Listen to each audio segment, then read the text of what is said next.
So welcome, dear colleagues. We are together to listen to three colleagues who have created an innovative mindfulness-based program that has been evaluated by IPA and acknowledged without any requests for change. We are still waiting for Marcelo Demarzo from Brazil, who will also present his program. To give a bit of context, this initiative, IPA means International Panel for the Acknowledgement of Mindfulness-Based Programs. It's a very long name. That's why we always talk about IPA.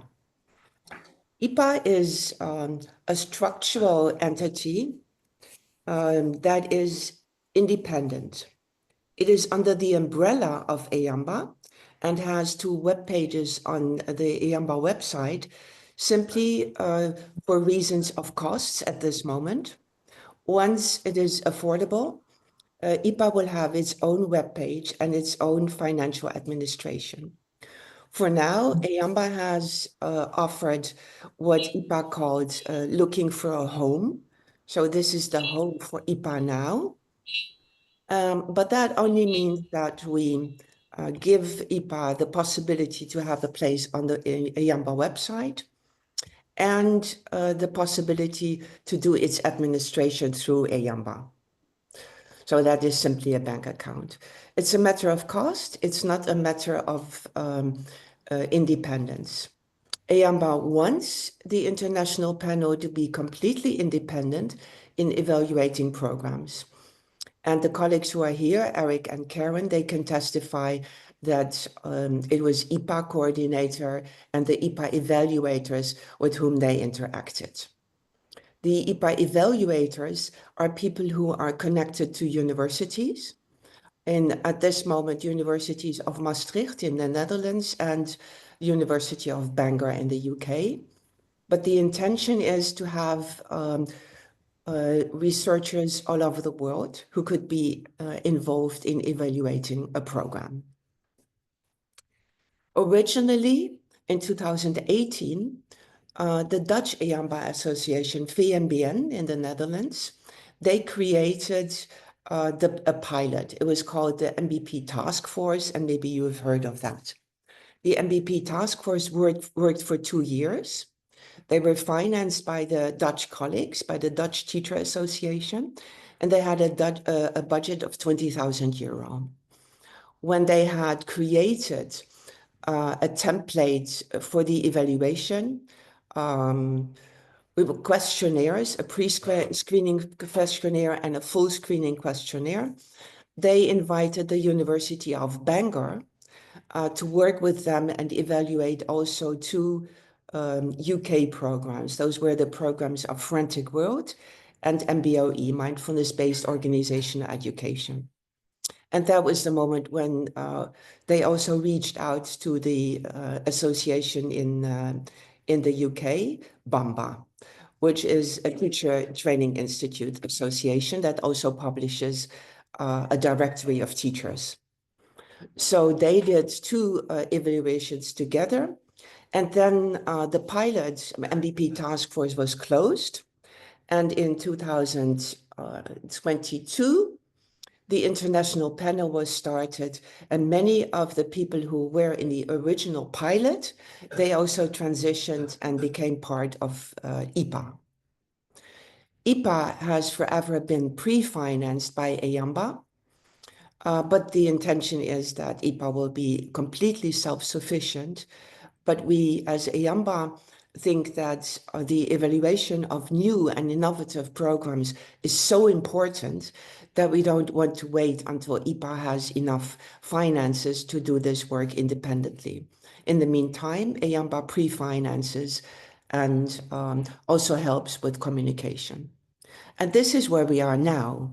This is one of the outlets where EAMBA takes the lead in making sure that programs like the one of Erik and Karen are shown to you as colleagues, that you know this is there, and that this is a program that fulfills the 3 main IPA criteria of being safe, effective, and innovative. Safe means that it doesn't cause harm. Effective means it is effective according to the standards that have been defined in the article on the warp and the weft. And innovative means that a program is not overlapping with existing programs, not a number 13 MBSR program, not number 15 Frantic World. So the program of Erik and Karen, they typically answer to a market need that has not been fulfilled before. So those are the three main criteria: safe, effective, and innovative. I'm very happy that you have joined us, Karen and Erik, and we are still waiting for Marcelo. I'm quite sure he will come. He's in Brazil, so it is daytime there. In the meantime, we are going to get started. And the sequence will be that Karen starts with a meditation that is typical for her program. Then she will give a presentation. Karen will use a PowerPoint, so you will also have some visual information on how the process went and what the theoretical basis is. Then we will have a presentation of Marcelo. Then Erik will take over, giving us a pause by giving us a meditation that is typical for his program, which was developed, by the way, with his all-time buddy, Fritz Koster. True, Erik? Yes. And then Fritz will give a presentation, and then we will be just over an hour, and we have another small hour for interaction, for questions, for remarks, for networking. And that will be it. We will record it, and you will be able to have this recording, which will be published on the Yamba YouTube channel. We will send the link to that. We will put the link to that recording on the post that is already on the Yamba website, and put that in the next newsletter so you can see it. With that, I would like to invite questions about the many words that I spoke. I know that I spoke very quickly. Is there anything that was not clear or that you would like to ask for clarification?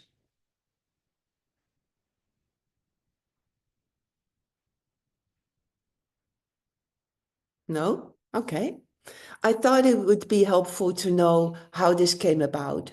So that is why I told you about the Dutch pilot and the involvement of the Bangor University and then later Bamba in the UK, and why it is now international, because there are more Yamba associations who really think this is a wonderful thing to support. And we hope that many new programs will be showcased. For example, we already have dates on the Yamba upcoming events for the programs that were in the innovations in mindfulness awards of the Mindfulness Initiative. So these, the creators of those programs will be on the Yamba Exchange during the next month, starting in March. Thank you. Taking a breath. Too many words. I would love to pass on to you, Karen. Thank you for taking us with you in a meditation and then telling us about your program. I honor you. Thank you so much, Katerina, and it's a real pleasure to be here. Thank you for inviting me. So yeah, I'm going to guide you through a practice from the Compassionate Mindful Resilience program, and it's not the first practice that I would normally do on the program, so just to take that into consideration. And it's a self-compassion practice in the main, and so just recognizing that if there's anything there for you, it's really tuning into our emotions. If there's any activation or whatever, really taking care of yourself. And I'm sure you're all very adept and experienced teachers, so and you know what to do to look after yourselves. But yeah, if you have your eyes closed and you wish to open them, then do, and feel the feet on the ground and so on. So yeah, just a 5-minute practice. So let's find our comfortable posture. Whatever that means for you this evening, you can sit or stand or lie. It's your choice. And finding the ground with whatever part of your body feels appropriate for you. So it might be the feet on the floor, sensing into the support of the chair. And I automatically just close my eyes, but you don't need to do that if that's not right for you at this moment. Perhaps having your eyes downcast. And noticing the position of your hands and what feels best for you. Resting on the thighs or the back of the right hand on the palm of the left and the thumbs together, or something else entirely.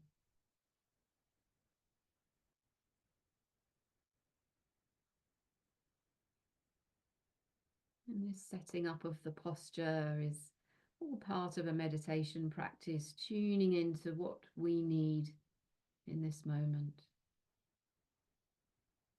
And feeling that transition that happens between the external listening to Katerina and maybe before that coming on to Zoom. And allow yourself this time and space to become aware.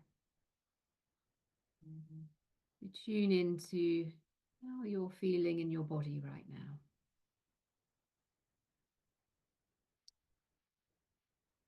This practice I'm going to guide you through is called a heart's practice.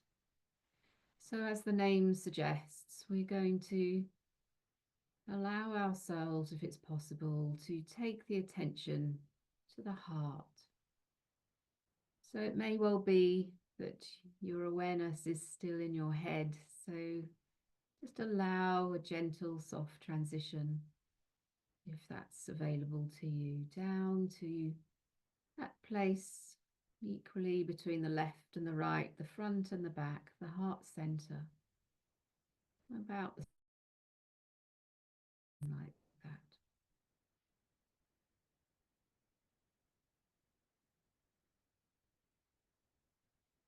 And as you begin to sense into this area, perhaps noticing what's here for you in your heart. Maybe you can sense into some emotions or just an overall feeling, tone and inner atmosphere.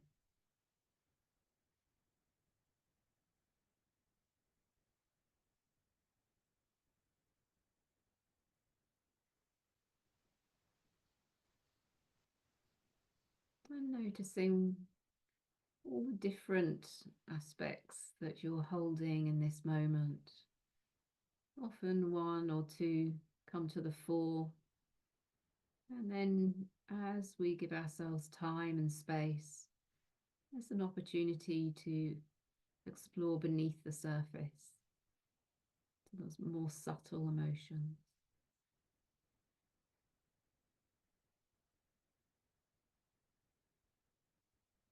And as you pay attention, noticing, being aware of how that feels.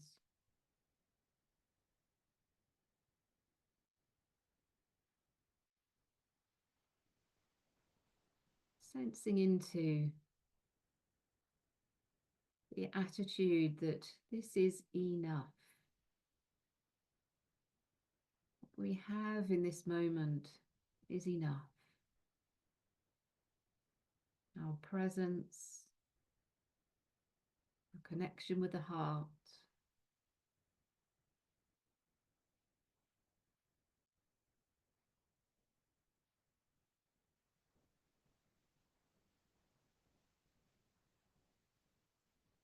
and as we sense into that feeling of enough, of enoughness, noticing how that feels in the body, in the mind, being aware of a resonance of that.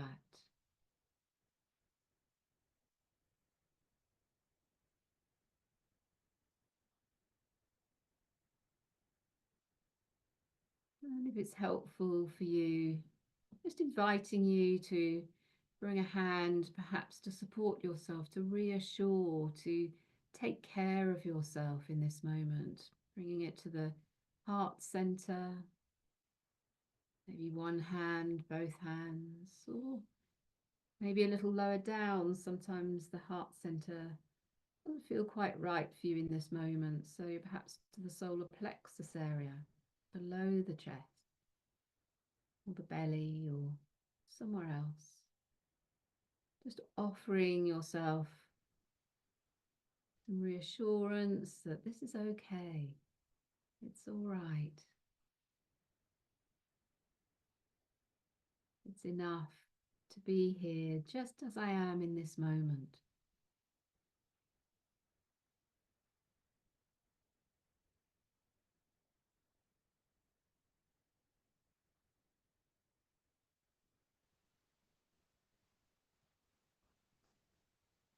And trusting this experience of connecting, leaning into, turning towards our emotions and sensing into what's here and feeling the resonance in the body, in the mind.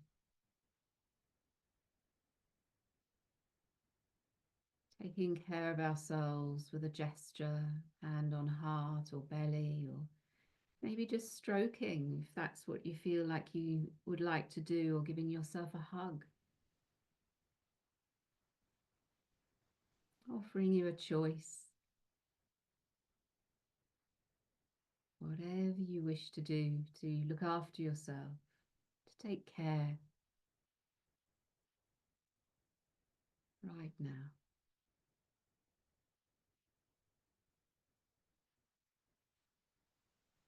And as we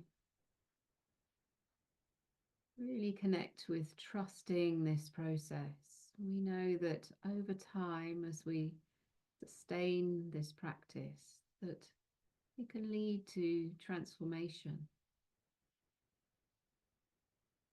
It's certainly been my experience in my life, in that being mindful of emotions and to be steady and stable and taking good care of myself as I turn towards emotions can really transform my experience both in the moment and over time.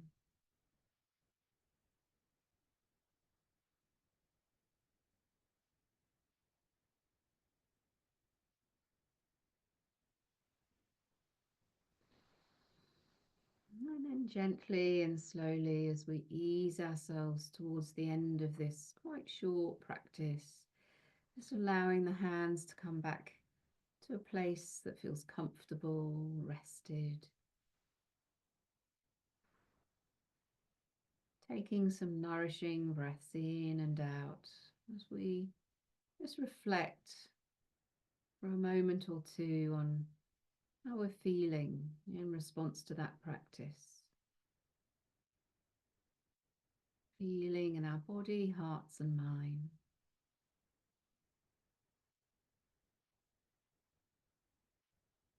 Sensing into the support that the earth is giving in all the different countries that we're sitting in.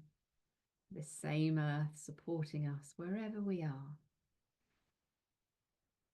And just an invitation as we ease from the practice, perhaps to bring the chin to the chest on the next exhalation, or whatever you wish to do to bring yourself to the end of this heart's practice.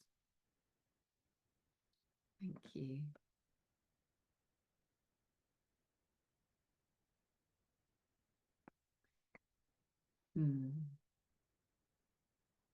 So I'm going to resist the temptation of doing an inquiry. I would really love to, but I'm not going to. I am going to get back from the heart up into the head, I'm afraid to say, and share my PowerPoint with you.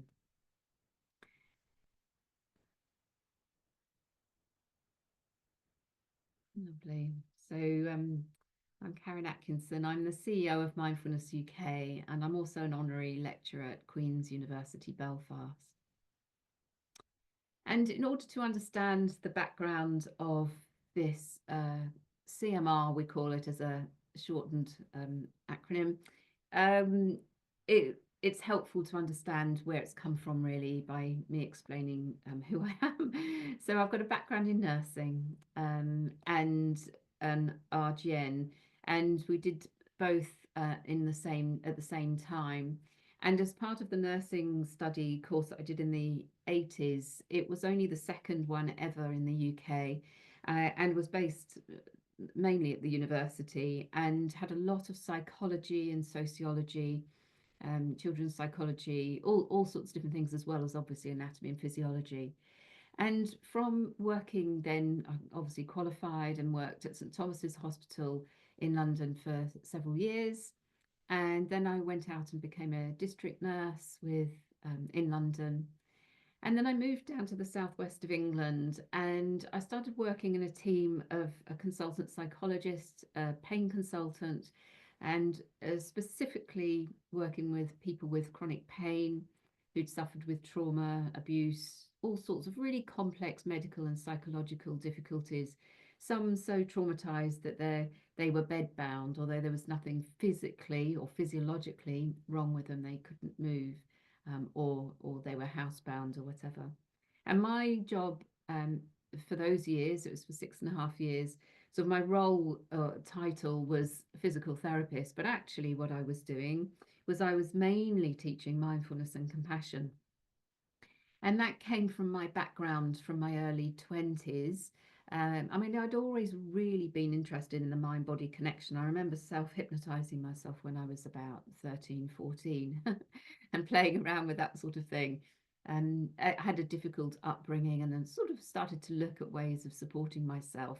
And so I was able to bring mindfulness and compassion to patients, but under the banner of desensitization programs and stress management and rehabilitations, or all of that. But in my very private clinic room that I had, and I was seeing people only one-to-one at this time, this is what I was teaching them: ways to connect with their bodies when they had a very dysfunctional relationship with their bodies, very distressing and so on, but to take people through body scans and things like that, practices like that, that helped people to feel better about their body, and also their heart and their mind. So there was a real sensitivity and tenderness around the work that I was doing.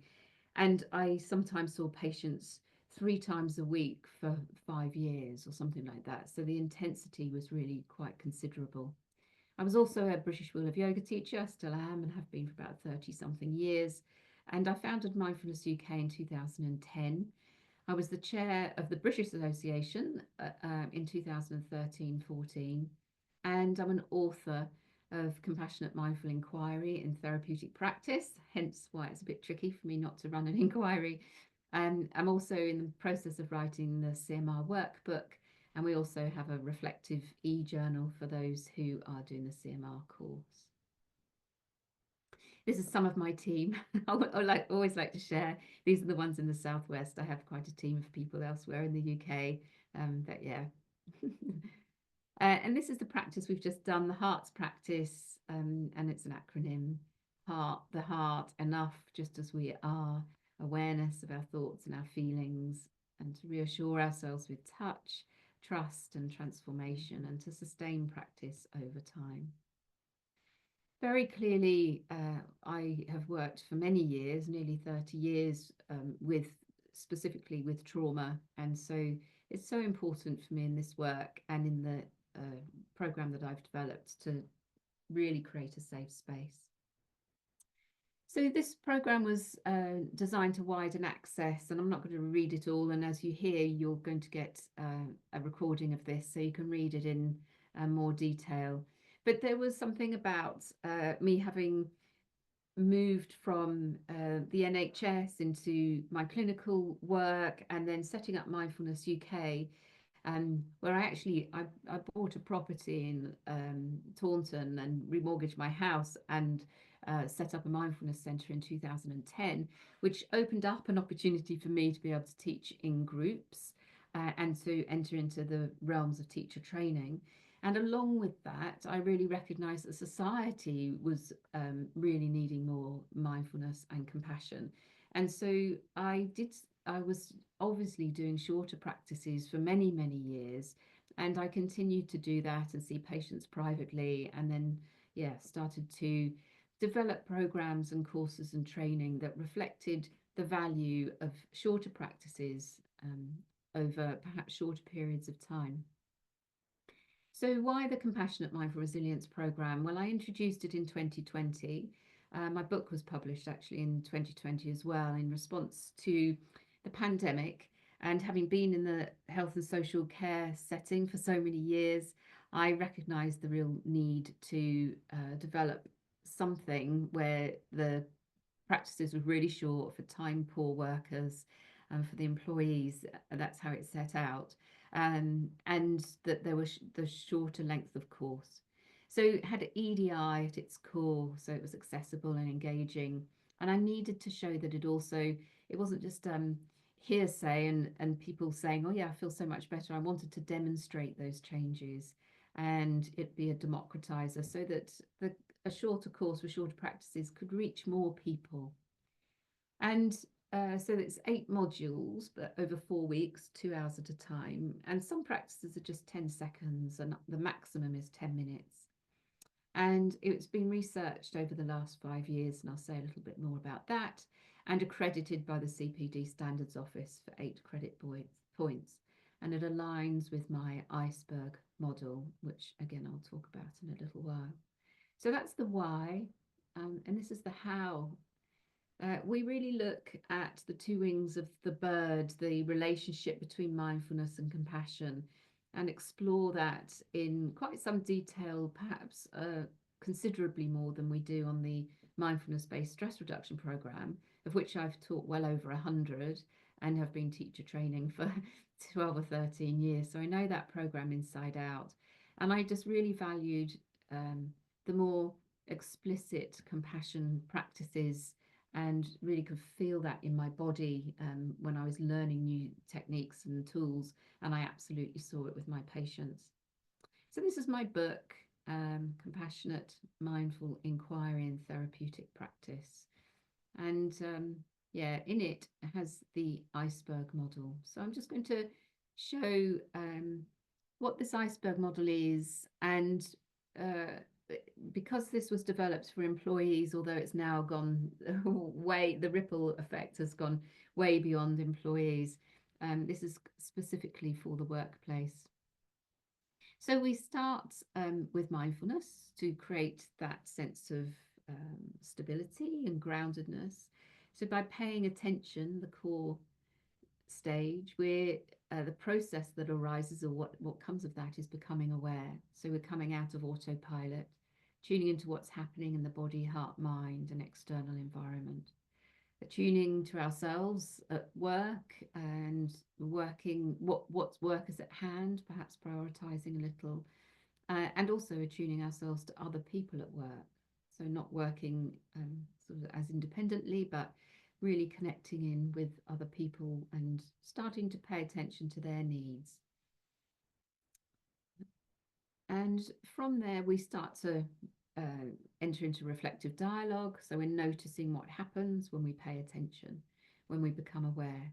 So exploring beneath the superficial patterns and can create new resources and promote resilience, creating better communication channels, for instance, at work, seeing what really suits individuals and looking at the processes and maximizing the strengths of ourselves and of others and seeing how that works well within a team.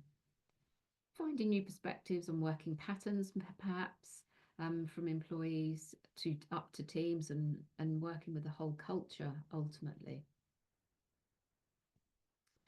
And then we integrate this learning and we go deeper to create new choices in how to live fully by seeing things as they really are. So often within the workplace, there are habits, deeply ingrained habits within the working patterns, So by shining a light and seeing, well, is this really working for us? How can we use these skills of mindfulness and compassion to perhaps elicit some change, and be proactive and look at more realistic solutions to embed healthier protocols perhaps and choices in the workplace is so helpful. But for some people, this is where mindfulness ends, and perhaps some mindfulness courses end. You know, we're sitting with what's here, we're accepting perhaps what's here.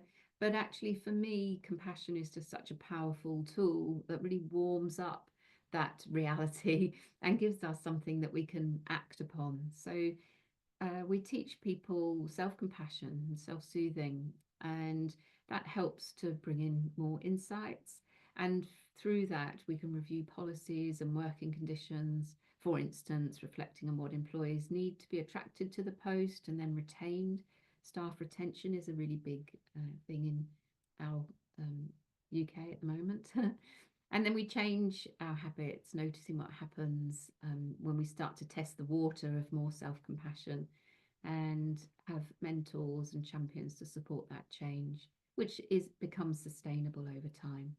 So we change the workplace culture from within, and there's ongoing support, train the trainer programs and membership, ongoing contracts and so on. And this is cyclical, so that we don't just end there. We go back into mindfulness and really check in and see if it's working, and support ourselves as individuals and the team and the structure of the organisation. So there's a lot of research evidence now for the CMR, and it really is building. So as Katerina said, the IPA has acknowledged the programme, and there are 8 modules: exploring mindfulness, understanding compassion, introducing and cultivating emotional intelligence, developing and enhancing resilience, and feeling resourced and connected. And we've delivered it over the last 5 years to public health, the NHS, Somerset County Council, Unison, which is the largest union in the UK, which is mainly health and social care, foster carers. We did a big study with Kidney Care UK, a charity, undergraduate midwives and nurses, banks. I've just started with HSBC, and lots of charities supporting adoptive parents and so on. And we deliver in a number of ways, in person or in via Teams and Zoom. We have an e-course. We can do that in a hybrid way.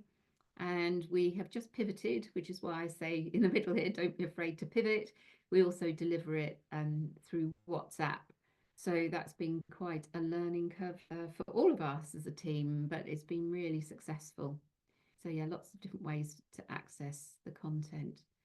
And I'm just going to read the last 2 of these because time is precious. Would just like to say thank you for this opportunity. In work where I felt anxious, I have grounded myself with the exercises shared in the CMR programme and have helped me approach work in a better mindset and more resilient way. So these are from the National Association of Primary Care. I've been able to regulate better my moods, bring myself back to the present, handle conflicts better, and create an emotionally safe environment in my relationships.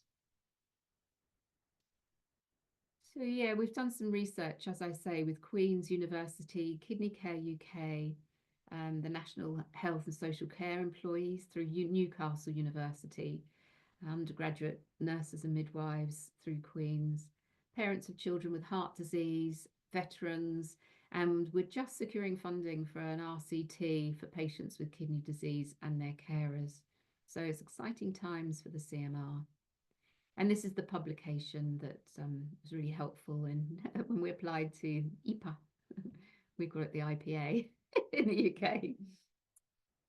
Here is some qualitative data, which again, I don't think I have time to read through, but I think I'll just pick out this because this is a really significant thing that people often say is, oh, you've given me permission to really take time out and to look after myself whilst at work or caring for somebody or taking care of myself. And the permission is a really important aspect. So yes, I've mentioned my work with Newcastle University. So just as I bring this towards a close, what have we got going on next? There's more research, as I say, with the RCT. we're integrating it more into the culture of organisations. As I say, we're just starting with HSBC, and we have a very large contract with the NHS in GP surgeries in North London, expanding from health and social care into other sectors, publishing the workbook, which will be later this year. We have the new reflective journal and the training pathway to become a listed CMR teacher on BAMBA and IAMBA. Democratizing mindfulness and compassion. EDI is really central to what I do, and integrating the program with current supervision training models and rolling out more widely as a response to the contract we have across GP surgeries and further afield in the NHS. So yeah, these last 3 slides that you can look at your leisure take you through the Train the Trainer program and recognition with BAMBA and IAMBA. And this is for people who are already recognised on either of those platforms in the organisation. So it's a shorter training program recognising prior learning. So yes, I just finished by saying we have a very strong membership, and community is important to us, and people go on to continue their learning, so we don't just do the course and then let them go. We have lots of masterclasses and sitting groups and all sorts of menopause workshops and one thing and another that happen through Mindfulness-UK on a very regular basis. So there's a lot there. I'm really happy to answer some questions at the end, but yeah, thank you for listening to me. I really appreciate it. Thank you, Katerina. I believe I'm handing over to Thank you, Karen. Marcelo. Yes, Marcelo has arrived. Hi. So, welcome. Hello, Just good one evening. moment to pause, because it was a lot of information to take in and very well presented, very clear. So thank you.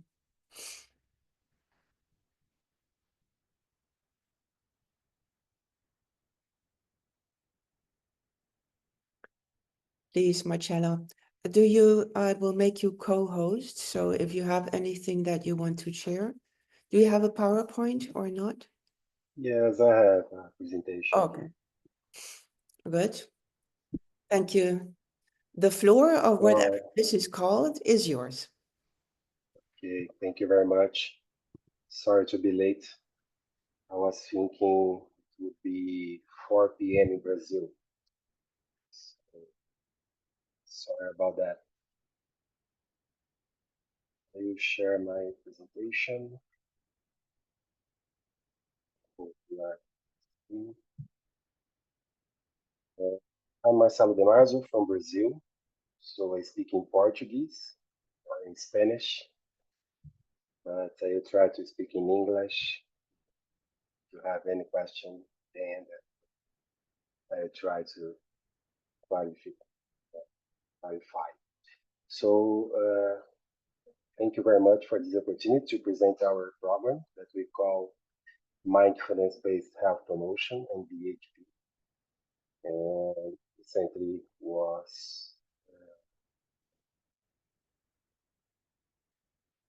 dated by the IAMBA. So have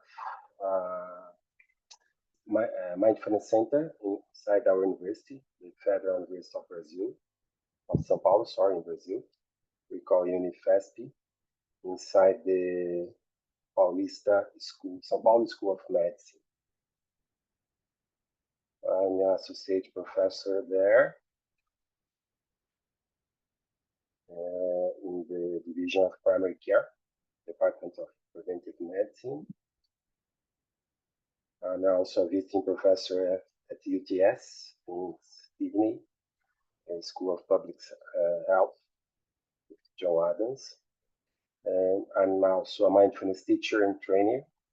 I was trained by Oxford Mindfulness Center, also by Kabat-Zinn and also by Breathworks. I'm the head of the Mente Aberta, the center in Brazil. We launched it in 2011, so more than 10 years inside the university. I'm an entrepreneur as well. We have a company, a private company that delivers mindfulness training. And I have 3 children, 2 boys and 1 girl. In Mente Aberta, we have a research group as well, and we are part of the public health PhD program. Currently, we have 12 PhD candidates with ongoing projects, mostly about the MBHP program. We do lots of outreach social programs, mostly in public health. And we are a professional training center as well. We have certified more than 700 teachers until now in this program. Some picture about that, our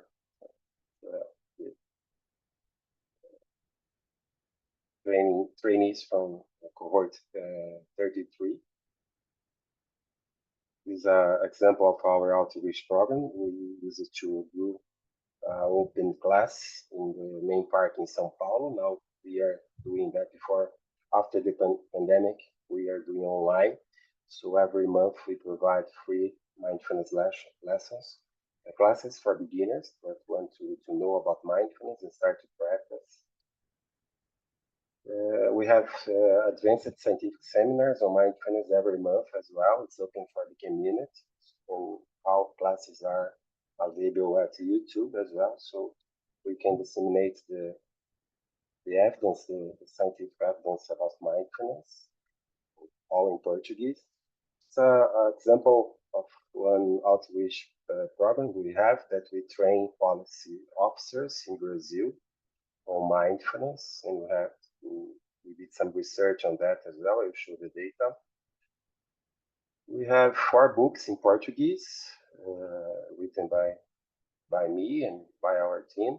One focuses on education, another bringing the science behind the compassion. We have a compassion protocol as well, and a manual to practice mindfulness and the interface between mindfulness and science. And we have lots of books also in Spanish because we have a partnership with the University of Zaragoza in Spain. So we publish a lot in Spanish as well. Lots of collaborations regarding research with the University of Oxford, with the Harvard Medical School, with the University of Zaragoza, as I mentioned. Some universities in Brazil, also in Chile, and now this partnership with the UTS in Sydney as well.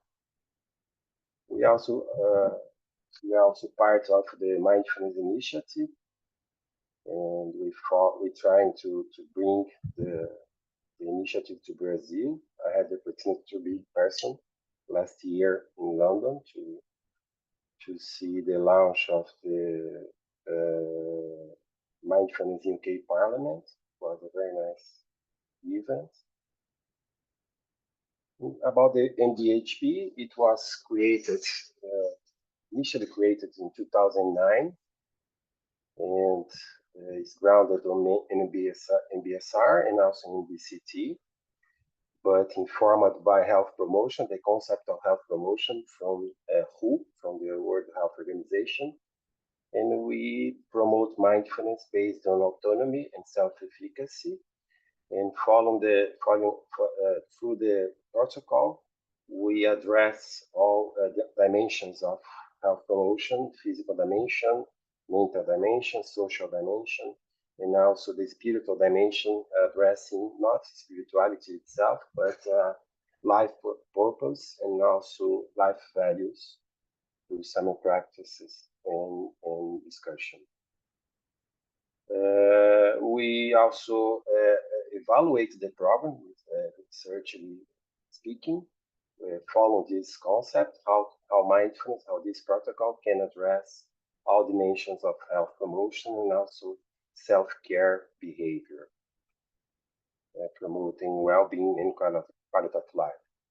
We use the classic mindfulness techniques: body scan, mindful movement, sedimentation, 3 steps mindfulness breathing from MBCT.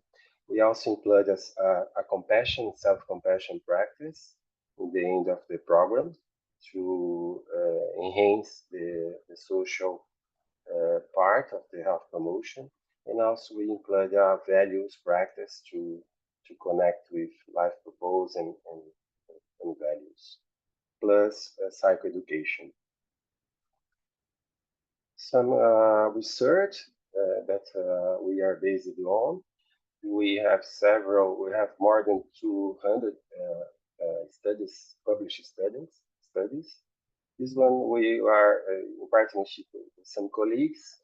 We are discussing about the cultural factors that are important in Brazil, Latin America, to adapt and promote mindfulness in our culture. And we, in Brazil, in most Latin America, we have public health system, and most of the trainings are provided inside the health system, the public health system. So we have to take care about the adherence, the adhesion, because of more people are feared by the health professionals. So we have this problem with adhesion. So we have to be very didactic about the techniques and the delivery of the program. Also, we have great religious influence in Brazil. So we have to take care also how to adapt the language to not create a barrier regarding that.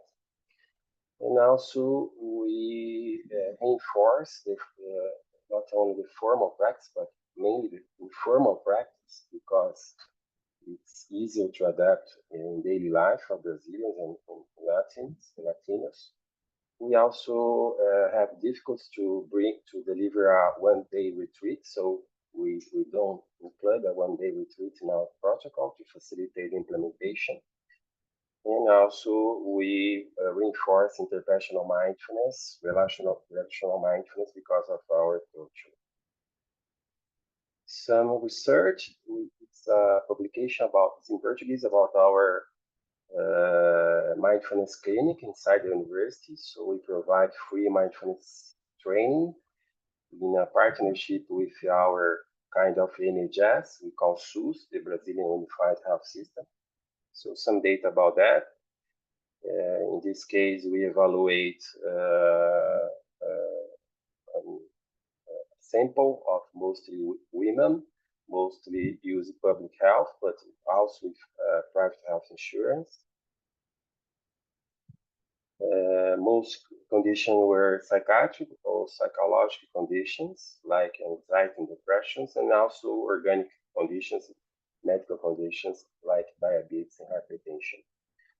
We observed by the Becky depression inventory that the levels of depression was diminished by the intervention, reduction in depression symptoms just after the intervention.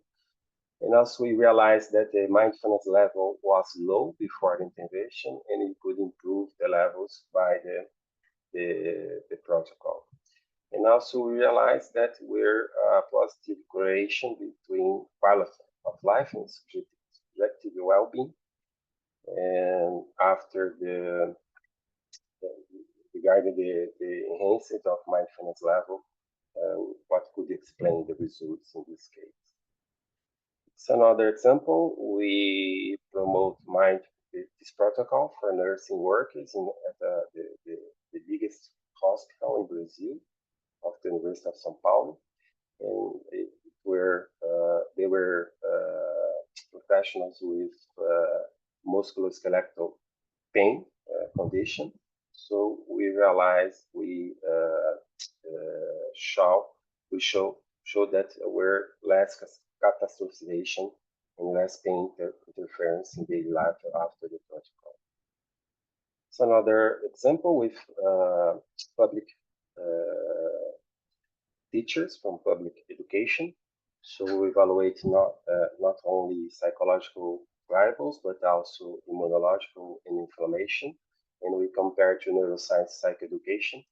And we showed that we're improving in perceived distress, resilience, positive and negative affect, and also quality of life after the training in favor of the mindfulness training, and also the lowering of circulating IL-6 and higher circulating of GSH and Cs, that meaning that we got less systemic inflammation and more adaptation of the epigenetic system. And we realized also, we showed also that the enhanced quality of life was mediated by reducing perceived stress, resilience, and also the inflammatory factors. So potential mechanisms by biomarkers of low inflammation in the immune system. It's one example of research on that program with police officers from Brazil. We showed that after 6 months of being training in our protocol, they reduced burnout symptoms like exhaustion, cynicism, and loss of efficacy, and also less operational stress and higher resilience life purpose. So the other side of the mental health. In this another study, we compared our protocol to digital education for elderly, and we realized that digital inclusion was better for improving quality of life for this population, but MBHP was better to promote less anxiety and depressive symptoms and a better quality of sleep for those people.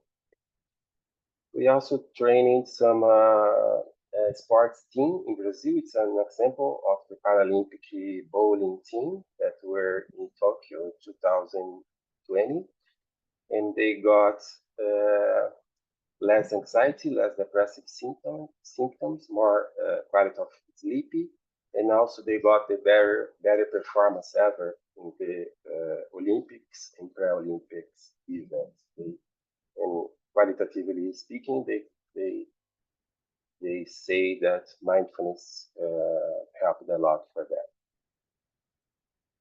It's well, one big study we did in Brazil with women with overweight and obesity inside the health system. 284 women from low-income socioeconomic background.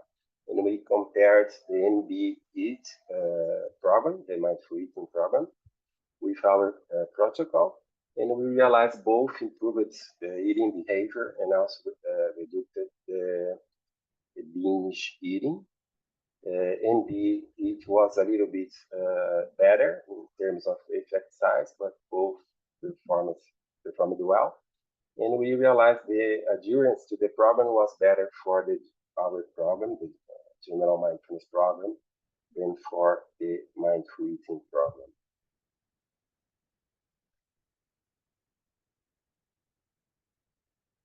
We run lots of qualitative data as well, and mostly we observe transformative personal experience reported by the participants, enhanced self-awareness, and adequate integration of mindfulness in daily life, improving the benefits. We are also doing lots of ongoing studies. Just to highlight one of them, we are integrating our protocol with some practice from the arts and also from the stoicism. So adapting for life purpose, it's a PhD candidate that's doing the research in partnership also with the Spain colleagues, with our Spain colleagues.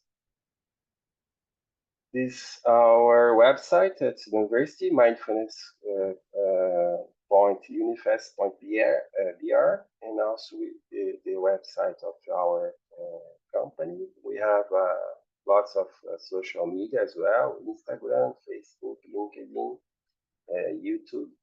And also we have a mindfulness playlist that the Spotify open to the public to enhance the access to mind. So I'm open for questions. Thank you very much. Thank you, Marcelo.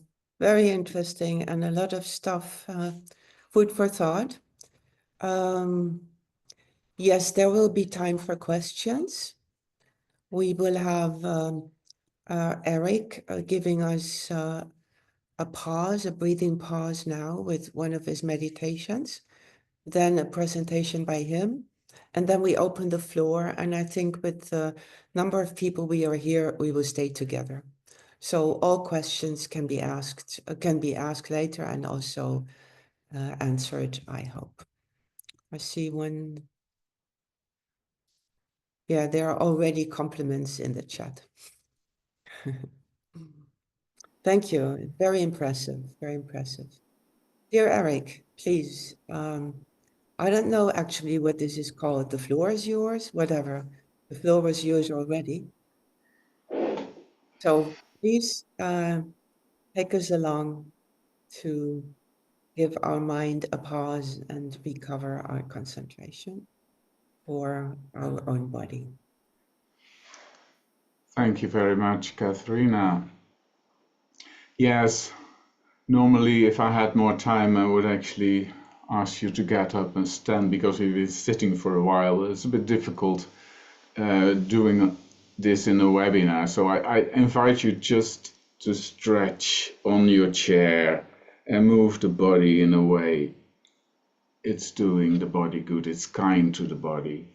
So you can do what I do, but preferably listen to the body, what it needs in the way of moving. You may stand up and do a couple of movements really to connect with the body again, to feel that it's standing or sitting and feel you're connected to the floor, to your seat, and settling in for a short guided meditation. It's only going to be a short one, just to give you a taste of one of the key practices we do in MBCL.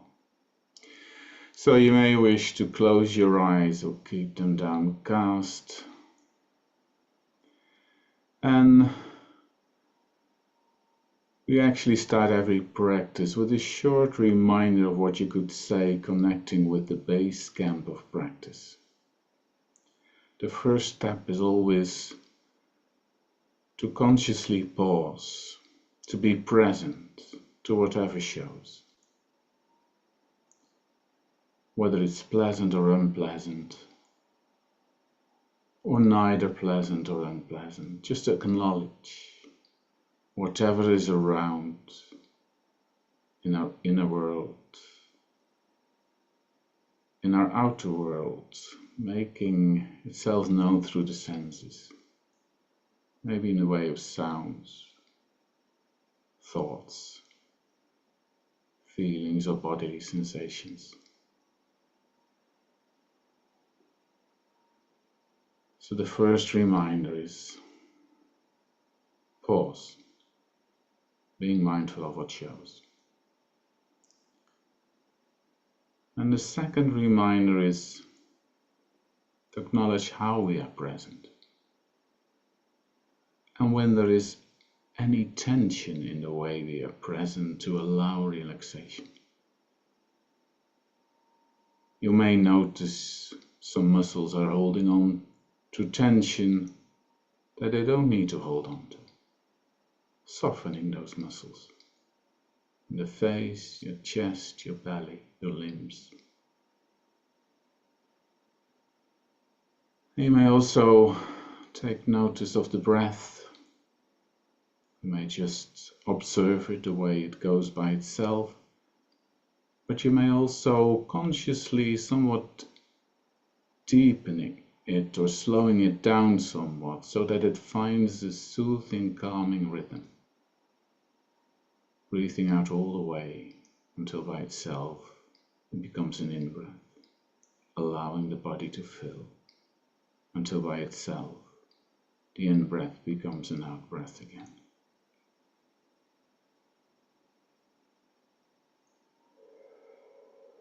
Noticing the soothing breath flowing freely.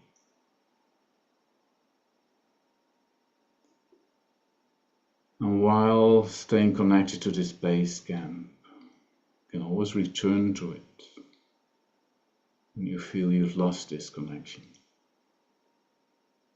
Being invited for some adventure and inviting your imagination to create images.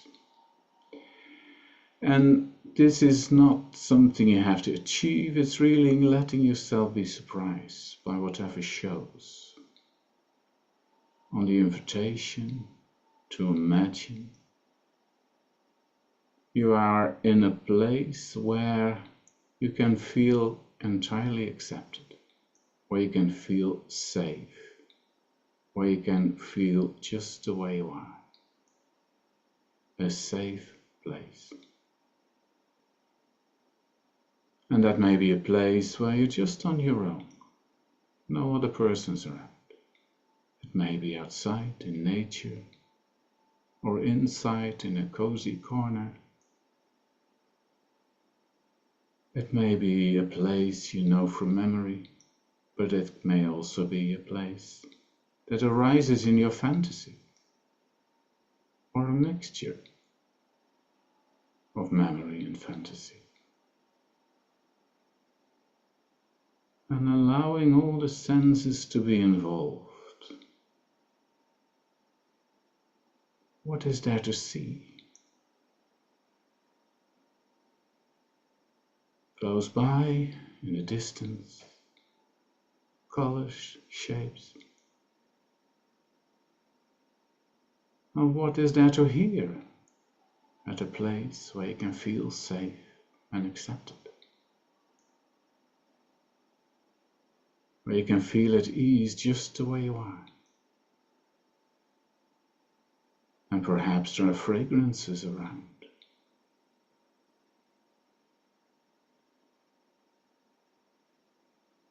Perhaps sensations on your skin,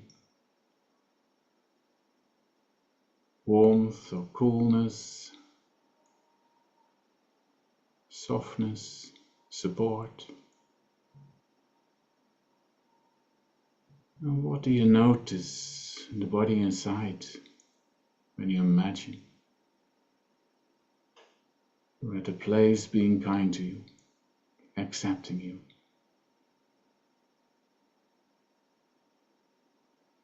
What do you notice physically,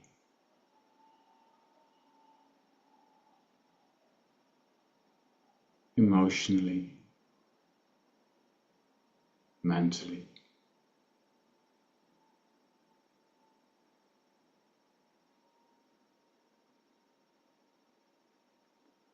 Curiously acknowledging how this inner landscape responds to these images of a safe place. And these images may come and go. They may be fluid.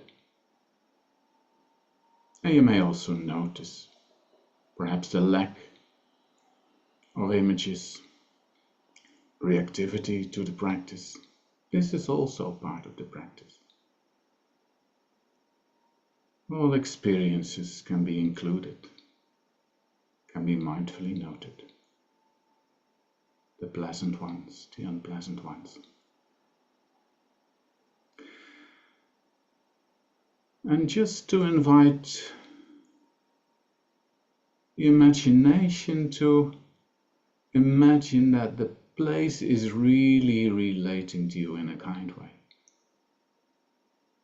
That the place lets you know it's happy with your presence.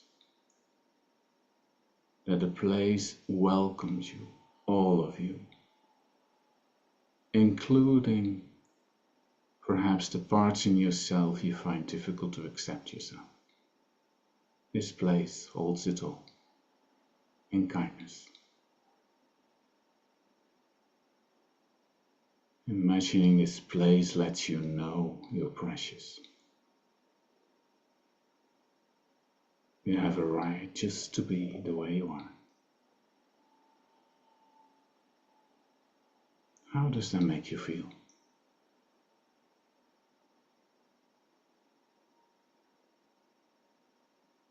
Acknowledging the sensations.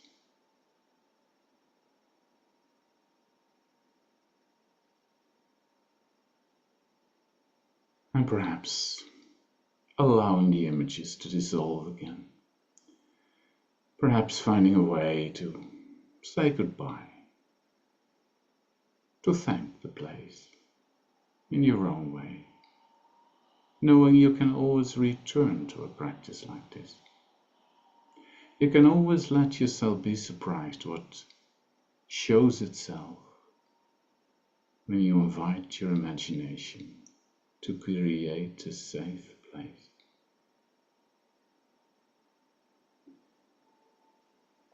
So with the sound of the bell,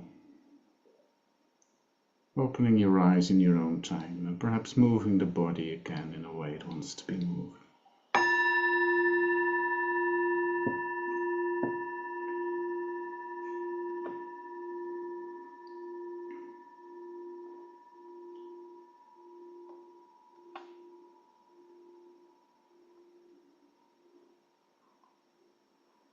Thank you, Erik. So, I'm ready for new information now. Refreshed.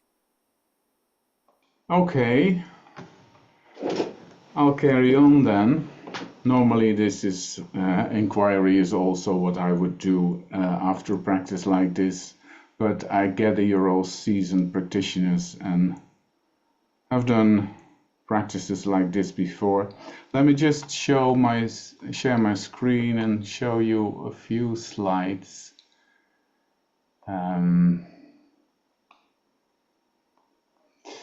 Here we are. Yes, normally my buddy, my brother in compassionate crime would be on my side, and we often do this kind of presentations together. But Fritz is on a long retreat now, and I'm doing it on my own, which is also fine. But just to introduce you to Fritz, for those who don't know him, he's the other guy on the photograph, and this is in a village in the area where we live. We both live in a small village, different villages in the province of Groningen in the northeast of the Netherlands. And this is also where we met and where some 15 years ago we started developing the Mindfulness-Based Compassionate Living course. I'm a psychiatrist trained in the UK, also as a psychotherapist, and I've been working for 30 years in the practice and clinical practice. And on the way, I'm very grateful I discovered mindfulness, and mindfulness could be part of my work. It really helped me to survive myself and to find a way to offer something in groups of patients. Because I had so many patients and it was often difficult to treat them individually. So when the MBCT was given the green light in the mental health and we could offer MBCT courses, that was a gift from heaven for me. And we soon started doing that and also integrated the foundational course together with MBSR to really have open groups of people with different kinds of problems. So we had a kind of MBSR, MBCT combination program that we offered our patients. And not just our patients, also our colleagues. Many colleagues were actually also suffering from a lot of stress. And that helped also very much, had their own experience of the course to also stimulate them to refer patients to us. And by the time I had too many patients, that we needed more mindfulness teachers, I'm so glad that we got Fritz on board. He was a meditation teacher, but also a psychiatric nurse. Because he was a psychiatric nurse, we could employ him, but for me the reason was that he was a meditation teacher who trained as a Buddhist monk in Buddhist psychology in Asia for 6 years, and he became a mindfulness teacher along the way. So together we began to teach both patient groups and groups of colleagues, and the idea developed that many said this 8-week course is so wonderful, it helps us a lot, but what we need is really more practice, particularly around this business of being kind to yourself. We can't simply do that in just a few practices. And when we wove in a few metta practices, loving kindness practices, we often saw quite a lot of adverse effects. That people really couldn't receive all that kindness because they had been critical of themselves most of their lives. And not just patients, also our colleagues. It seems a kind of pandemic that self-criticism is very strong, and not just in the northeast of Holland. When we began to teach this course in other places, we actually found that everywhere. So why was MBCL developed? Because we felt we needed a follow-on course. And for many of our patients, the MBSR MBCT training was really a kind of training in self-therapy. They became less dependent on individual therapists and were actually able to follow a path that they could themselves see what was helpful and was harmful and made wiser and more compassionate choices. And the group setting was very helpful there, and they wished more explicit kindness and compassion practices. So that's what we offer them. But with a strong sense that it needed to be gentle and trauma sensitive.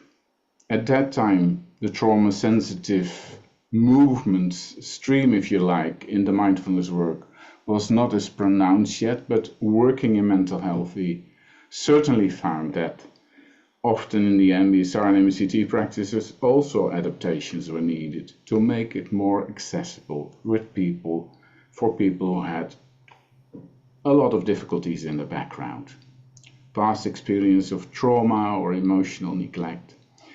So we designed a course which gave a lot of flexibility for people to choose the practices that help them to follow their own path through that course.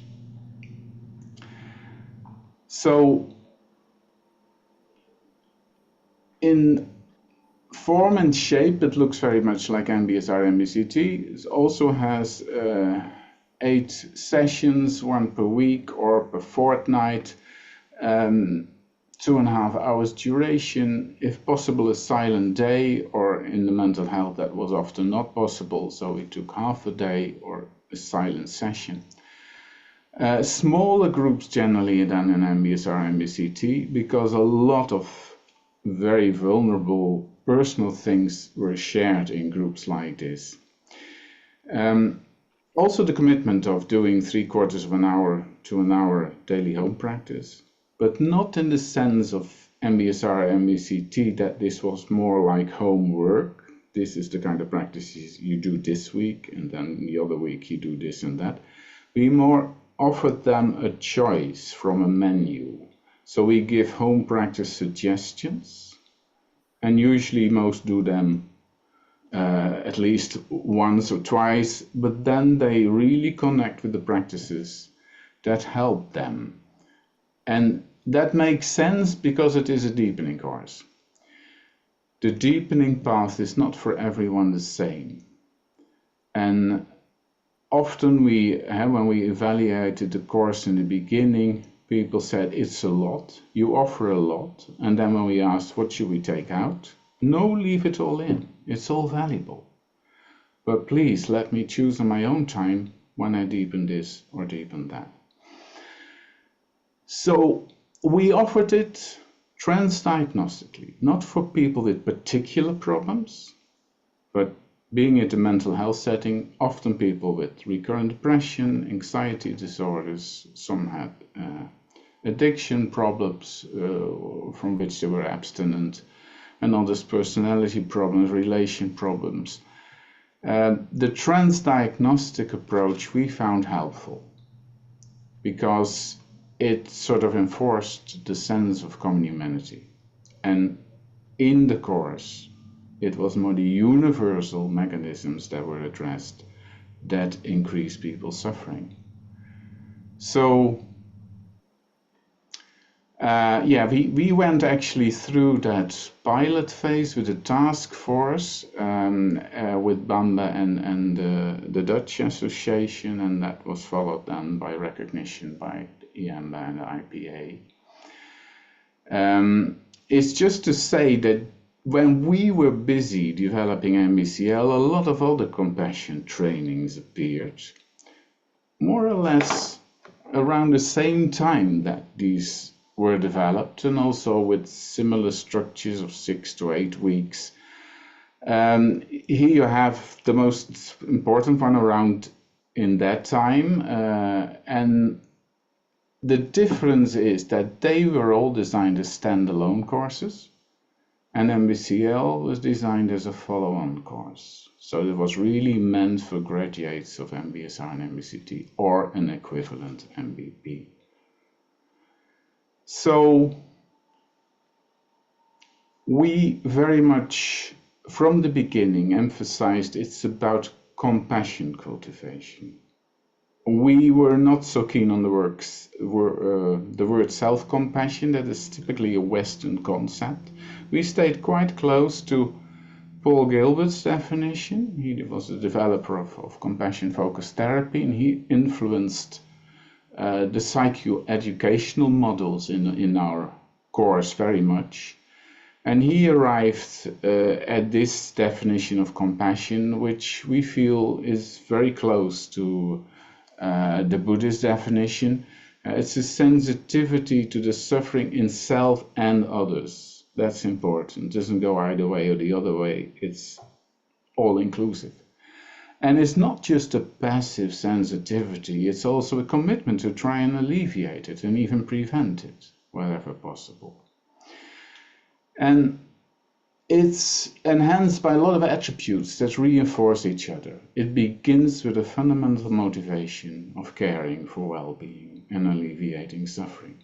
But it needs also sensitivity to needs, your own and others' needs, to being sympathetic, to being empathetic, to feel with, to feel into, and also to be courageous and to face the difficult when it arises.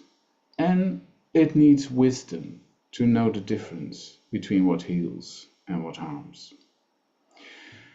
So the self-compassion scale is widely used as a research tool, but we very much stuck to the more original definition of compassion. And in the course, we address both. It begins more with self-compassion practices, but in the second half of the course, we continue with also compassion to others practices.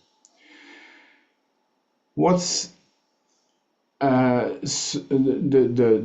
theoretical support very much comes from the evolutionary perspective. That made it very accessible in healthcare and also for our colleagues who were in the beginning rather skeptical, but to give it a kind of evolutionary framework helped a lot to make it understandable. And this is a very simplified model. Many of you may have heard of the three-layered brain model. That's of course very controversial nowadays, but see it as a functional model. There's very old layers in our brain and then our ways of functioning that comes close to reptilian life and the very basic ways we survive. There's more an emotional brain that became very important in mammalian life, where we had to connect, take care of each other, live in groups rather than survive on your own. And the more complex groups became, the more thinking capacity, the more communication capacity, and the more imagery capacity there came. And if you put that on a time scale, here you see the gross estimation of how all these parts are, evolutionarily spoken. If you put it on a 24-hour scale, it's only halfway that our feelings became more sophisticated, that the old mammalian brain emerged. But it was only a few minutes ago, towards the end of the 24 hours, that we began to become smart. And only in the last seconds, we developed the capacity to be mindful, to be aware of our inner processes. So that makes it a kind of clear that there is so much stuff in us that we need to deal with that is much older than human beings are and still very powerful. And we see lots of examples of that.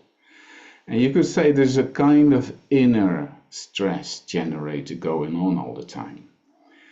Unfortunately, the inner animal doesn't know the difference when the threat is coming from outside, for which it is designed, or from inside. And our rich imagery capacity can produce a lot of stress if we have unwholesome images and believe in unwholesome stories. Then we get in vicious loops. And therefore, Paul Gilbert says this brain of ours is a tricky brain. It's not our fault, but it is our responsibility once we get more insight into this. So on autopilot, we generate a lot of stress because we live in stories that activate the threat system or the drive system. We want what is not there, and we don't want what is there. That's the tragic of being a human being. The loops can also turn around, but that involves a lot of practice. That involves our mindful brain, and that the inner animal is more easily in its soothing system rather than in threat or drive, and the inner storyteller manages to imagine wholesome images and wholesome stories, then the loop can become a virtuous loop. So compassion is cultivated through the high roads and through the low roads, and both are taken care of in the practices we offer. On the animal level, this model, also a simplification of course, is very helpful. That there should be a healthy balance between these three systems for us to feel healthy and not burn out. Tragically, many people nowadays have an overactive threat system or an overactive drive system, or both, at the expense of a soothing system. So, of course, that can change very quickly. They are states. It's important for people to learn to recognize that. In what state I am now, what's the inner animal like? Threat and drive are two faces of the doing mode. We're either busy getting away from what we don't want, or we're busy getting toward what we want. So recognizing that is a start, and then we can allow space for a soothing system with practice. And of course, these systems are also very much driven on the individual and the collective level by all kinds of storytelling. So when people begin to recognize, oh, I'm often in the upper right or in the upper left situation, then that's a strong motivator to begin to practice and to find a healthier balance. And also to recognize our inner storyteller, our inner critic, or inner striver. They often are at the lead. What about developing an inner helper? So, summarizing what actually happens is that we feed a low road, feed a high road, move from threat and drive to soothing, and on the storyteller level, move from a threat mindset or a competitive mindset to a compassionate mindset. They reinforce each other with practice, and states become traits with more repetition. We all know that. So which version of ourselves do we wish to feed? In MBCL, we intend to nourish the soothing system and cultivate a compassionate mind. So, with what kind of practices? These are the practices drawn from contemplative traditions, not just Buddhism. You can find them in other contemplative traditions as well. We have a secular adaptation of the metta, the kindness meditation, of the Tonglen, compassionate breathing, and of the Brahma-viharas. We call it a compassion training, but it needs the other heart qualities just as well. It's not that life just gives us suffering. That's when compassion is needed. But when it gives us joy, we can also practice appreciative joy. And when it's sort of disbalanced and it's turmoil all the time and we don't quite know how to find our balance, equanimity is a helpful practice. So it's about actually all those, we call them, given them a secular name, the 4 friends for life. So practices drawn from other sources, body work with kindness. There could be building on the familiar yoga from MBSR. I myself do a lot of Qigong, kind self-massage. These are woven in all the sessions. Compassionate imagery, very much derived from the compassion-focused therapy, but more guided in a mindful way as mindfulness practices, which is a bit different than how they're used in the therapeutic setting. So, a safe place, of which I gave you a brief example just now. The compassionate companion would be a next stage. And embodying compassion yourself, imagining you are yourself a compassionate being, that comes next. Compassionate relating to inner difficulties. More than in the foundational mindfulness, we actually seek out the areas where people experience difficulty, areas of resistance, areas of desire, where unhelpful inner patterns pop up all the time. Compassionate letter writing to the suffering parts in yourself or suffering others. Forgiveness practices to self and others. These are all part. We all do that gentle, not with the kind of force. People are always invited to work with something they feel the space to work with. So we often use the metaphor of different sizes of stones. We all know we have our boulders in our life. You can hardly manage to lift them. Don't start with the boulders. You may start with something closer to the pebbles that you feel the space to lift today and to work with and to practice with. Also, their practices derive from the positive psychology. So it's not just about living with the difficult, it's also taking in the good, which is important. So there's also a lot of emphasis on the informal practice. How can we make it workable, applicable in our everyday lives? And these are just a few examples which are actually woven in the sessions and in the home practice suggestions, week by week, session by session. We also guide people in interpersonal mindfulness practice in the sharing, particularly when I work online. I do that even a lot more when they use breakout rooms. And you could say in research there's often a lot of emphasis on the formal practices, how much time people spend on that. But we all know that people also practice in their everyday lives. That's more difficult to measure, but it's probably even more important than the formal practice, that they do a lot of that.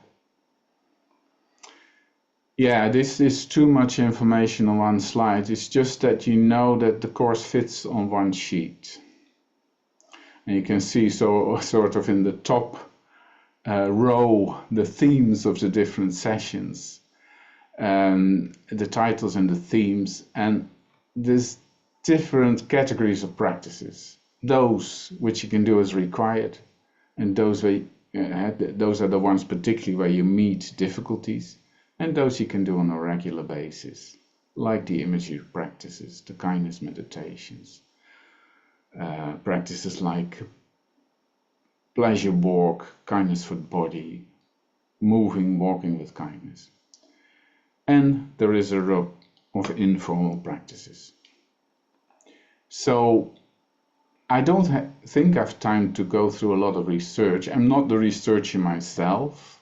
That's thanks to the Radboud University in Nijmegen, where Rhoda Schuling took her PhD on MBCL. She did a lot of research.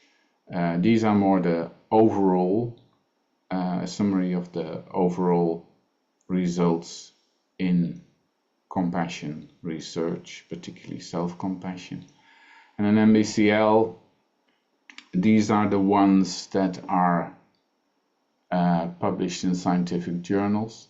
The biggest study was the one in recurrent depression for people who previously did MBCT and did MBCL after that. And there was a significant difference in the increase in mindfulness and self-compassion, quality of life, resilience, when they did MBCL compared to the control groups. And a decrease in depression, in self-criticism and anxiety and stress levels. Qualitative studies were also done, and other kinds of studies. I hope Rhoda Schuling is one time in the opportunity to say more about that. She can do it much better than I can. These are the most important books, one particularly for professionals, the other for group training and self-help. And we normally offer the teacher trainings for those who've done an MBCL course or another experiential offering in MBCL.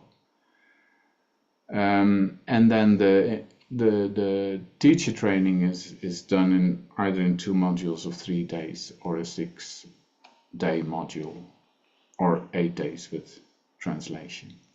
So these are the next one planned.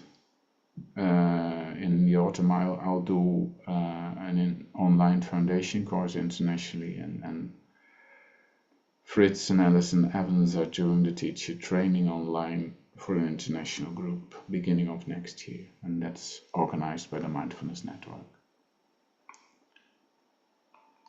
Well, I hope I didn't go over time too much. Yeah, so that's to give you a brief taste, and I'd be happy to answer questions, and of course the other presenters will also be. So I give the stick for now back to you, Katerina. How would you like to organize the rest of the session? Thank you, Erik. Very informative and inspiring. And I know how valuable your work is because I followed your training with Fritz and with Yeti. So I can fully recommend this training myself. We have already 2 colleagues have said goodbye. They had to leave, but they put thank yous in the chat. So I'm very happy you all have your camera on now. Yeah, no, not Derek, but it doesn't matter. And I'd like to open the floor to whoever wants to speak first. And it doesn't matter in which sequence you do. You can speak to Erik, to Karen, or to Marcelo first, whatever you wish. I think this group is small enough to keep it together, because then we can all hear your answers to each of the remarks and the questions.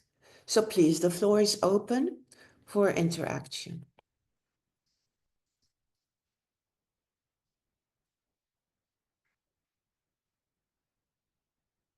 it also holds for you, Marcelo and Karen and Erik, that you can chime in asking questions of the other presenters. It's not that we make the distinction between who presented and who can ask questions. We can all. Thank you. Sorry, I have to leave. Marina, goodbye. Yes, bye.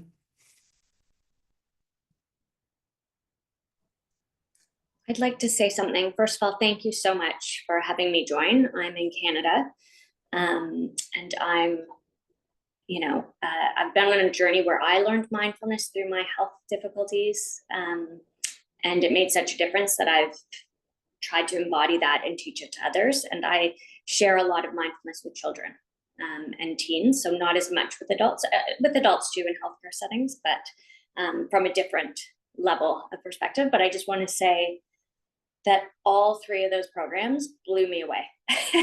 And I think they are fantastic and embody the elements that I felt was missing in my healing journey, if you'd call that. I did MBSR, but I have got a history of abuse and some big traumas and relational issues, and that was like a missing piece for some of the things in Erik's curriculum, for sure, of really not just knowing to focus on mindfulness, self-compassion, but also doing a lot of work with that inner critic and having those practices be sustainable. So I'm really looking forward to jumping into all of the curriculums, but especially that last one. So I thank you. And it's been super informative to be here. So we're just kind of trying to get together mindfulness in Canada, and we're looking to the UK and to Europe for how IAMBA and BAMBA have developed a body to accreditate and to join in community. So I just thank you for allowing me to be here today and for all of your great presentations. Well, thank you, Vanessa, and please stay in touch. How did you hear about this one? From your US colleagues? Yeah, I think, I don't know, I started following you for a bit. Jeremy, who was on, he had to go run a session at 2, but he did sit in the first half. I'm working with him. We're just developing Mindfulness Council of Canada and trying to understand what that is. And I'm doing some initial research to help figure out the need of mindfulness trainers here and kind of what the future is. But traditionally, it is delivered as MBSR and MBCT, like everywhere, and there's not much variance. And the healthcare system, it's quite different. I did live in the UK for quite a few years and got the experience there of the NHS, but you have to really advocate, not too much is covered, and it's very difficult to get care and attention. And I've just really, for me, I've done a lot of Western medicine treatments and surgeries and things, but the mental health components and different modalities like Qigong that was mentioned have been so beneficial that I wish there was more attention to the alternative forms of healing and taking care of your health like these. So I just see people struggling to get access to these things. And then there's also, limited drive on how to get this integrated into healthcare settings and community settings too. So, yeah. And well, all three presenters have given some information about that. And if you want this, we can help you to get the connections, the email addresses or so, because you've heard they all three are offering courses, and it's in good English. So it's open for the world.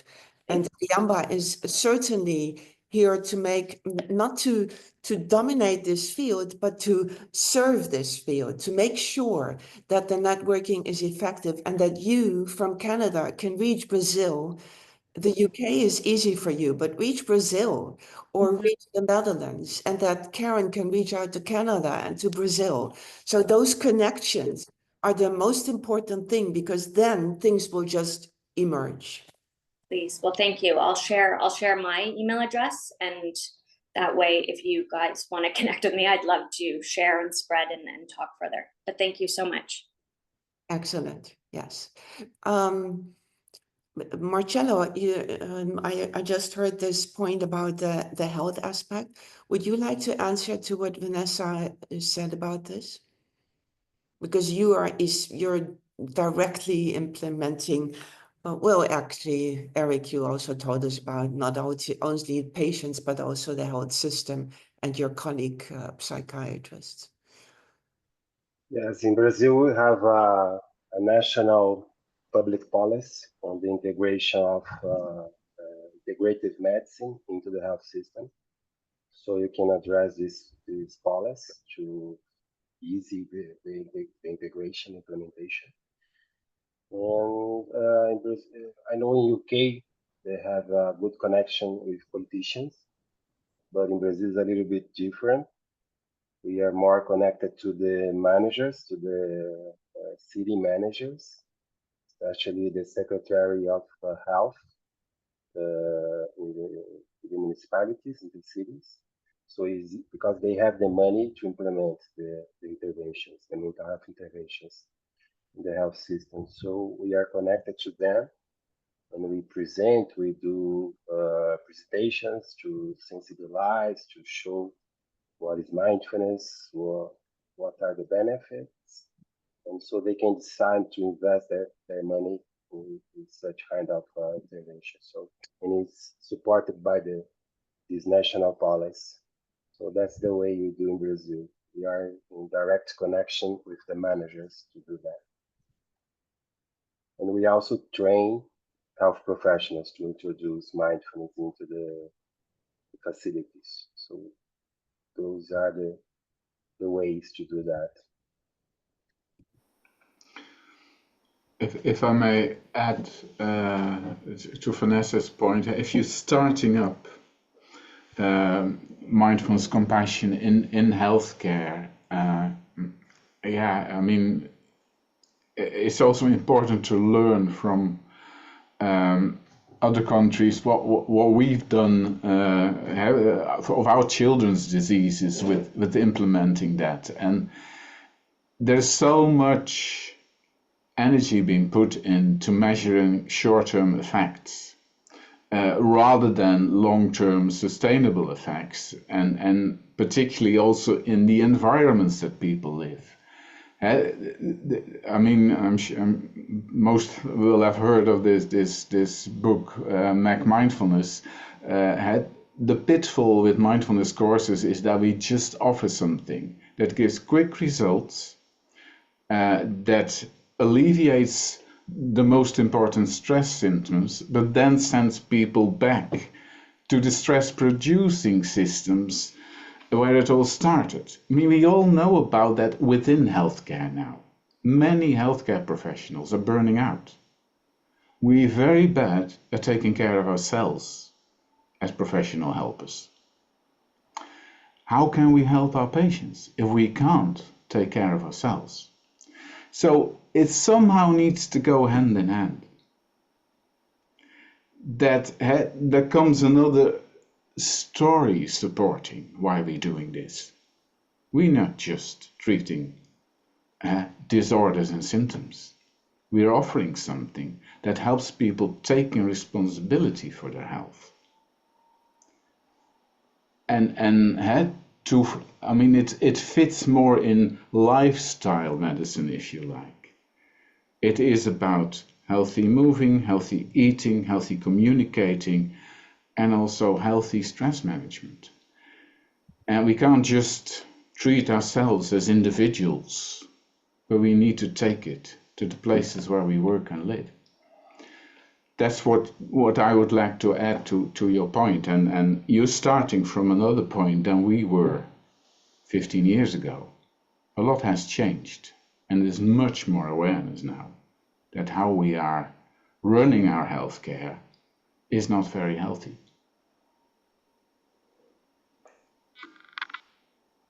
Mm-hmm. You may disagree with me, but I like to make this point also. Karen, I was wondering how this speaks to you, because in your program, you even have this word resilience, which is very important when looking at compassion, that we at least want to train our resilience, but not in a harsh way, in a gentle way. And I think that is quite something, as Erik is also speaking about it, and as Marcelo just shared. Is that correct, if I interpret it? Yes, there has been, I have had some interesting conversations about the word resilience, or the use of resilience within the title of the course, but it's a place of vulnerability and the courage that comes from that, from allowing ourselves to be vulnerable, that I'm talking about, and how we can grow and develop and support ourselves in very different ways than the resilience that I think that a lot of people think about, which is sort of standing in front of a mirror and saying, you've got this, kind of a thing, which is not sustainable and doesn't make, you know, massive changes. It might help for a moment or two. So it's this, yeah, building up slowly but surely of more tools and resources, and feeling empowered, and that empowerment helps us to feel more resilient. And I absolutely know that, having been through, I've actually been through 2 cancer experiences, and in the first, my self-compassion levels were relatively low, and within 10 years I worked on self-compassion and I absolutely changed my life around. And the second one, 10 years later, I approached it totally differently. I was very even and calm and resilient all the way through, because I had that self-compassion was embedded deeply within me, which I didn't have before, because I too had a difficult upbringing, and it wasn't taught within my childhood how to be self-compassionate and so on and so forth. So I had to learn it as an adult, and I can feel it's a cellular change that it's created. And I just wanted to say, Vanessa, on a really practical level, I've done a lot of training in Finland, north of Helsinki. I have trained most of the healthcare professionals there, and have helped them to set up the Finnish Association of mindfulness-based approaches. And so if you would like any practical support on that, I'm really happy to just give you a few pointers. And having been chair of BAMBA as well, I know what it takes. So yeah, really happy to connect with you, Vanessa. Thank you. Karen, there's a message to you in the chat from Derek, and Derek is not speaking out loud because he's in the library. Yeah. So he's offering to pick up the book and offering some connection there. So that might be interesting for you to connect. Yeah, thank you, Derek. Yeah, do reach out to me. It would help. Yeah, fabulous. Thank you. Yeah. Yeah, it's mindfulnessuk.com, and then you'll just find how to connect with me. So yeah, thank you. I myself was wondering, something that struck me is the group sizes, whether the populations you, Karen, and you, Erik, are dealing with. I think that explicitly on your slides, Erik, I saw groups of very small groups. You emphasized that, and you used numbers. But Marcelo, when I looked at the pictures that you had, groups were bigger than 10. Does that mean that those groups are also 10, or that was the total cohort? Is there, to summarize my question, with the compassion-based training, a need to have smaller groups than when you are directed at health results, like you, Martin? In general, we work with groups between 10 and 15 people, but it depends on the situation. For example, in public health or the police officers, sometimes you have to put more people in order to be more accessible.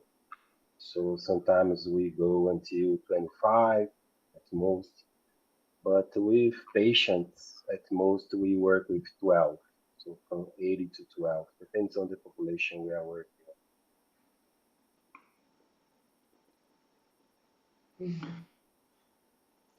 I think it very much depends on to what extent people can hold themselves. in mental health, we certainly noticed people needed more support and also individual inquiry within the group. I've taught outside mental health these courses, and there you can offer it to a lot more. It also depends how you select your participants and what do you expect them to hold themselves in a process like this, and how much you can be available in the meantime. Yeah. Do you mental. want to comment? Divya, do you want to comment on this? Because I saw yes.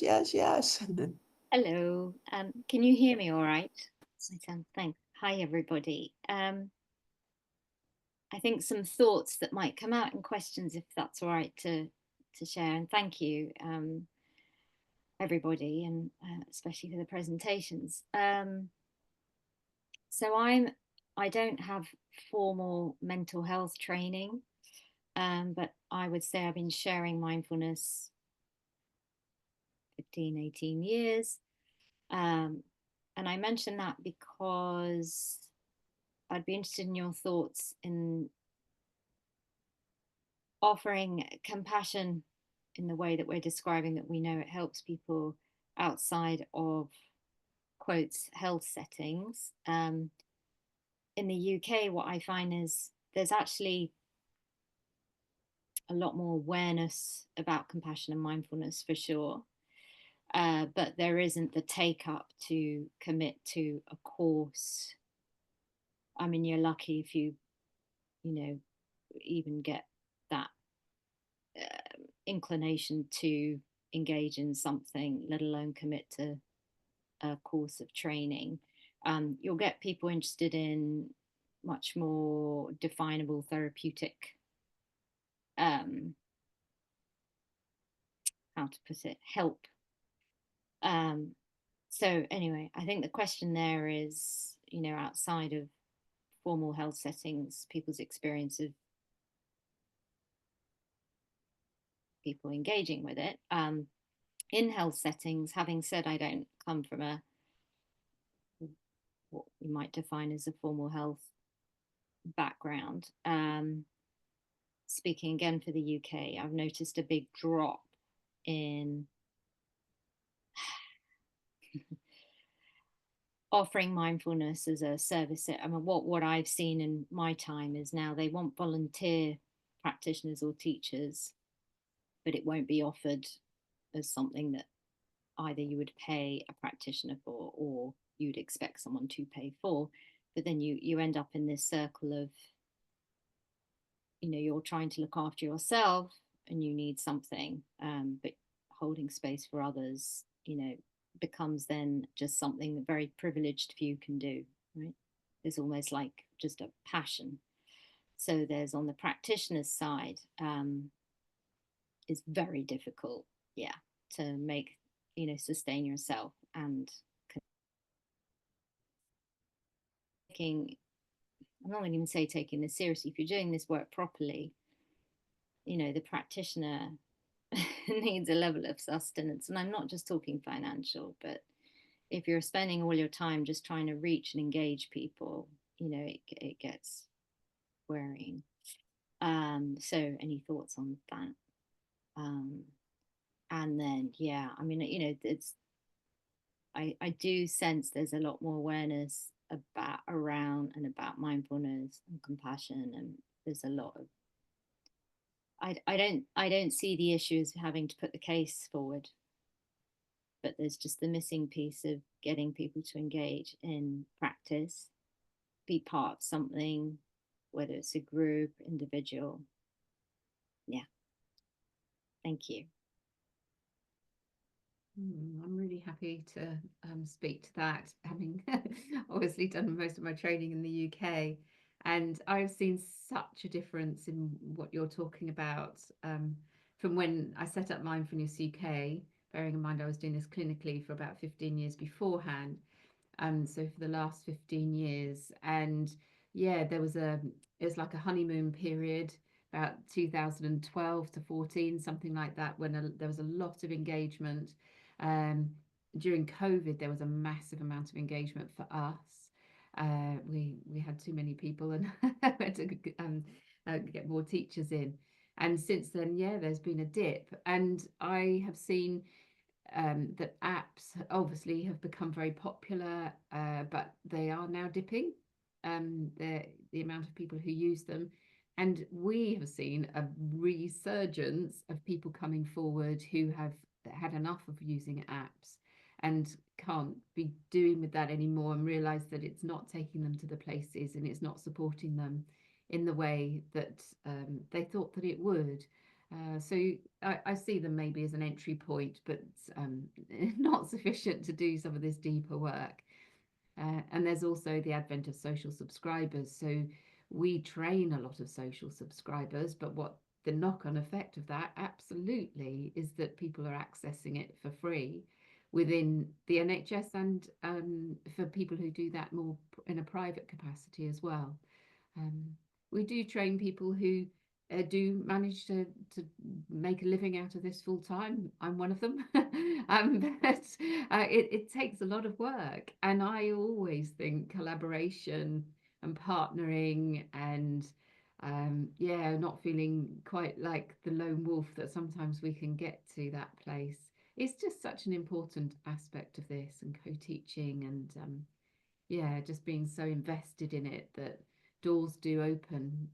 Doors you don't see are there until you're actually really in it and doing the work. So, oh, I really do feel for you, because I know it's hard.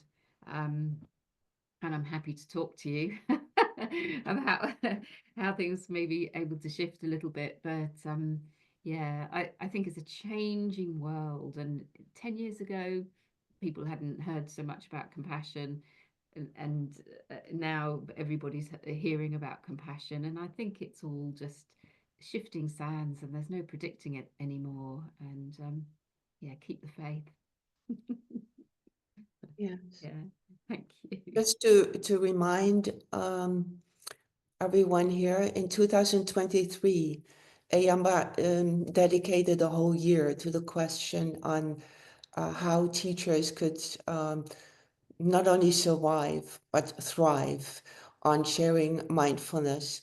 And the recordings, there were also we had a two-part conference there, one in April and one in November, with including John Kabat-Zinn, Rebecca Cray, and Jamie Pristow were there. And that is all on the Ayamba YouTube channel. So you can see that if you want to. For this moment, I would like to close the recording, but not the Zoom meeting. So please stay for a moment. But before I close the recording, I would warmly thank you, Erik, Karen, Marcelo, for being here, but also especially honoring you for the fact that you have the empathy and the courage and invested time and effort for what you have done, for creating programs that fill a gap, like Vanessa has so eloquently voiced, that she feels that gap. And you are feeling that gap for all of us. So kudos to you. You've done wonderful work, and it has been acknowledged. And I want to talk a little more about that. But before that, we will close the recording. Thank you so much.